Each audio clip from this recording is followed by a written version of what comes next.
नमस्कार, आप देख रहे हैं एमएस टीवी और मैं हूं आपके साथ कंचन। आइए से डालते उत्तराखंड की कुछ खास खबरों पर। मुख्यमंत्री पुष्कर सिंह धामी अपने दिल्ली दौरे से आज देहरादून पहुंच चुके हैं। इस दौरान मीडिया से रूबरू होते हुए सीएम धामी ने कहा कि दिल्ली में कई केंद्रीय मंत्रियों से मुलाकात की, प्रदेश के विकास के लिए कई महत्वपूर्ण विषयों पर भी चर्चा भी की गई है।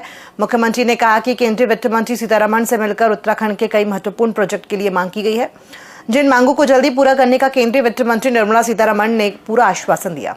बहुत सारे अलग अलग मंत्रालय में रेलवे मिनिस्टर, रेलवे मंत्री जी, वित्त मंत्री जी और हमारे वन मंत्री जी, सभी विषय राज्य के बहुत सारे मुद्दे जो पहले से भी हमारे प्रस्ताव में चल रहे थे और कुछ नए प्रस्ताव मैंने भारत सरकार के सभी आदरणीय मंत्रीगणों के सामने रखे हैं और सभी ने बहुत सकारात्मक रूप से, जैसे हमेशा भारत की सरकार माननीय प्रधानमंत्री जी के नेतृत्व में हमारे राज्य के विकास के लिए करती है, इस बार सभी ने सकारात्मक रूप से बात की।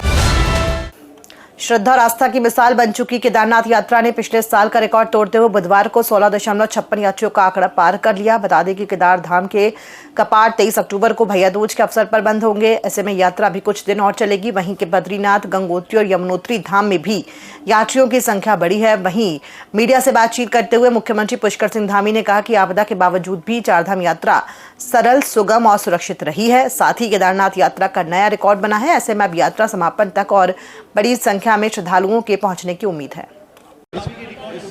इस वर्ष काफ़ी आपदा रही है, आप सब जानते हैं, लेकिन उसके बावजूद यात्रा बहुत अच्छे तरीके से दूसरे चरण की चल रही है उसमें यात्रा के, और एक अच्छा आंकड़ा 46 लाख का आंकड़ा इस वर्ष भी हमारा लगभग पहुंच गया है और केदारनाथ का जो आंकड़ा है वो 16 लाख क्रॉस कर गया है। अभी यात्रा के दिन बचे, मैं समझता हूँ कि श्रद्धालु और बड़ी संख्या में आएंगे। हम उनकी सुविधा का भी संपूर्ण प्रयास कर रहे हैं कि उनकी सभी की यात्रा सुरक्षित हो, अच्छी हो और भगवान बाबा केदार की कृपा सफल करें। धन्यवाद। दीपावली पर्व से पहले बाजारों में बिकने वाले खाद्य उत्पादों में मिलावट रोकने के लिए प्रशासन और नगर निगम ने संयुक्त अभियान चलाया है। कार्रवाई के दौरान 3 अवैध फैक्ट्रियों को सील कर उनके उत्पादों के सैंपल लिए गए। ये कार्रवाई city magistrate Gopal Chauhan, SDM Rahul Shah, नगर आयुक्त ऋचा सिंह और तहसीलदार कुलदीप पांडे के नेतृत्व में की गई है। टीम ने अब्दुल्ला बिल्डिंग, गांधीनगर और बनभूलपुरा थाने के पीछे स्थित फैक्ट्रियों में छापेमारी की। निरीक्षण में पाया गया है कि फैक्ट्रियों में गंदगी और अस्वच्छ माहौल में खील, खिलौने और बताशे तैयार किए जा रहे थे। प्रारंभिक जांच में जहरीले पदार्थों के इस्तेमाल की आशंका जताई गई है। त्योहार नज़दीक आ चुके हैं और त्योहारों में जो खाद्य पदार्थों में मिलावट वाला मामला है उसमें किस तरीके से कदम उठाया जा रहा है? तो रीति के कई व्यक्तियों के द्वारा कॉलोनियों के अंदर बिना अनुमति के, बिना हाइजीन मेंटेन किए, बिना मानकों के बतासे या अन्य प्रकार की मिठाइयों का उत्पादन किया जा रहा है। शिकायतों क्रम में मौके पर निरीक्षण किया गया। निरीक्षण में 3 से 4 जो फैक्ट्रियाँ जो ऐसे अवैध रूप से संचालित हो रही थी और जिनमें गुणवत्ता भी नहीं थी और साथ साथ मानकों का भी अनुपालन नहीं किया जा रहा था, उन चारों फैक्ट्रियों को मौके पे सील कर दिया गया है। खाद्य सुरक्षा विभाग के माध्यम से उन सभी जो भी सामग्री उसमें उपयोग में लाई जा रही थी उनका सैंपल लिया गया है। निरीक्षण में ये भी पाया गया कि उनके द्वारा ऐसे कुछ केमिकल जो फूड ग्रेड नहीं है उनका उपयोग किया जा रहा है और जो उसमें कारीगर काम कर रहे हैं उनके द्वारा जो एक बेसिक हाइजीन मेंटेन करनी होती है किसी भी उत्पादन के समय, वो बिल्कुल मेंटेन नहीं की जा रही है। सभी को चिन्हित करते उनके खिलाफ खाद्य सुरक्षा अधिनियम के अंतर्गत वाद दर्ज किया जा रहा है। जनपद उधम सिंह नगर पुलिस एचडी में अपराध को बिल्कुल भी नहीं पनपने दे रही है। जयपुर पुलिस ने बीते दिनों महिला की सोने की चेन छीनकर भागने वाले 2 शातिर चोरों को गिरफ्तार कर उनके कब्जे से लूटी हुई सोने की चेन के कुछ पैसे बरामद किए हैं।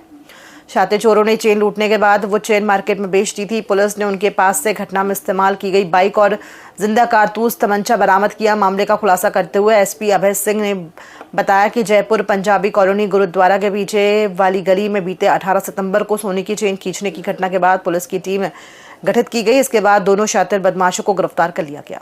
एक बुजुर्ग महिला के साथ चैन स्नैचिंग की घटना हुई थी और इस तरीके से एक भय का माहौल इनके द्वारा बनाया गया था क्योंकि त्योहारी सीजन भी था। इस घटना को पूरी संवेदनशीलता से लेते हुए एसएसपी महोदय के आदेश से थानाध्यक्ष जो जसपुर हैं इनके नेतृत्व में एक टीम बनाई गई। इसमें एक चीज़ निकल के आई कि ये सातिर गैंग है जो कि कांट, मुरादाबाद, रेहड़ और इन जगहों पे भी ये सक्रिय है और पूर्व में भी इन्होंने घटना की है और इन पे पूर्व में ही इनका आपराधिक इतिहास है। इसमें लूट और चैन स्नेचिंग और अलग अलग तरह की वारदातें हैं। इसमें ये 2 अभियुक्त जो है असलम और अरफान ये आइडेंटिफाई हुए थे। हमारी टीमों को इनको आइडेंटिफाई करने में कई सीसीटीवी कैमरे और जो मुखबिर के माध्यम से जानकारी मिली थी। ये पुनः इस घटना को करने के फिराक में थे और उसी में इनको पकड़ने में सफलता मिली। अभियुक्तों का पूर्व का एक लंबा चौड़ा आपराधिक इतिहास है। उनको भी हमारे द्वारा इसमें सम्मिलित करने के साथ जो अग्रिम कार्रवाई होगी ये गैंग के रूप में, वो भी हमारे द्वारा कार्रवाई अमल में लाई जाएगी। उत्तराखंड में 21 सितंबर को पेपर लीक मामले पर सरकार द्वारा गठित एकल सदस्यीय जांच आयोग के द्वारा परीक्षा में शामिल हुए अभ्यर्थियों व उनके अभिभावकों को खुला मंच दिया गया है, जिसमें उन्होंने परीक्षा व आयोग की कार्यप्रणाली के संबंध में अपनी शिकायतों व सुझावों को रखा। जिसके बाद अब जांच आयोग के अध्यक्ष सेवानिवृत्त न्यायमूर्ति यूसी ध्यानी द्वारा अंतरिम रिपोर्ट सरकार को सौंप दी गई है, जिसको लेकर आज जांच आयोग के अध्यक्ष सेवानिवृत्त न्यायमूर्ति यूसी ध्यानी ने मुख्यमंत्री पुष्कर सिंह धामी से भेजकर अंतरिम रिपोर्ट सौंप दी है। मुख्यमंत्री ने इसे लेकर कहा कि युवाओं की 2 मुख्य मांगे थी, जिसमें सीबीआई की संतुष्टि तुरंत ही दी गई। साथ ही जांच आयोग की अंतरिम रिपोर्ट भी प्राप्त हो गई है, जिसे सेवा चयन आयोग को भेज दिया गया है। जस्टिस ध्यानी जी की अध्यक्षता में जो कमेटी बनी थी सुपरविजन में, उसने संस्तुति की है। उस संस्तुति को हमने आगे बढ़ा दिया। Thank you sir. खबर देहरादून से है, जहां समग्र शिक्षा उत्तराखंड द्वारा विद्यालय शिक्षा में आईसीटी योजना के अंतर्गत 840 राजकीय विद्यालयों में हाइब्रिड मोड में संचालित वर्चुअल और स्मार्ट क्लासेस के केंद्रीकृत स्टूडियोज का मुख्यमंत्री पुष्कर सिंह धामी ने शुभारंभ किया। इस मौके पर मुख्यमंत्री ने शिक्षा विभाग को बधाई देते हुए कहा कि आज 840 नए वर्चुअल क्लास शुरू हो गए हैं, जो हमारे बच्चों को आधुनिक ज्ञान, शिक्षा और कौशल से परिपूर्ण करेंगे। उन्होंने देश दुनिया की सभी प्रकार की चीजें अनुभवी शिक्षकों के माध्यम से सीखने का मौका मिलेगा। दूर दराज के क्षेत्रों पर में बैठे ही उच्च गुणवत्तापूर्ण शिक्षा मिलेगी। वहीं शिक्षा मंत्री धन सिंह रावत में भी इन स्मार्ट क्लासेस को लेकर क्या विशेषताएं होंगी, इसकी जानकारी दी। कि अब उत्तराखंड का प्रत्येक हाई स्कूल और इंटरमीडिएट कॉलेज वो वर्चुअल क्लास से भी जुड़ गए हैं और स्मार्ट क्लास से भी जुड़ गए हैं। और आज 840 इंटर कॉलेज और हाई स्कूलों से और 1650 से ज़्यादा आज हमने क्लासरूमों को वर्चुअल क्लासरूम से जोड़ा है। लगभग 12,000 से ज़्यादा बच्चों ने आज इस कार्यक्रम में भाग लिया है वर्चुअली, और आज हमारे मुख्यमंत्री जी ने इसका विधिवत उद्घाटन किया है। इससे 7-8 विषय जो है यहाँ से कोई भी बच्चा अगर एक्स्ट्रा क्लास लेना चाहता है या कोई भी बच्चा जो है अब उसको लगता है कि मुझे जो है अपने परीक्षाओं की और तैयारी करनी है, तो यहाँ से पूरा वर्चुअली माध्यम से जो है हमने यहाँ पे पूरे विशेषज्ञ के टीचर रखे हैं। और प्रत्येक इंटर कॉलेज में हमारा कोई भी बच्चा जो है कक्षा 6वीं से लेके और 12वीं तक का बच्चा इन क्लासरूमों का उपयोग कर सकता है। और ये जो है पूरे 10 बजे से लेकर 5 बजे तक बच्चों के लिए उपलब्ध रहेगा। उत्तराखंड की राजधानी देहरादून के घड़ी कैंट जसवंत सिंह ग्राउंड में पूर्व सैनिकों ने आज सुबह मेगा रैली कार्यक्रम का आयोजन किया। इस आयोजन में देश के सीडीएस जनरल अनिल चौहान, उत्तराखंड के राज्यपाल लेफ्टिनेंट जनरल गुरमीत सिंह ने भी प्रतिभाग किया। साथ ही कार्यक्रम सेना के सभी अधिकारी भी मौजूद रहे। कार्यक्रम में युद्ध के दौरान घायल हुए पूर्व सैनिकों को 14 एक्टिवा भी प्रदान की गई।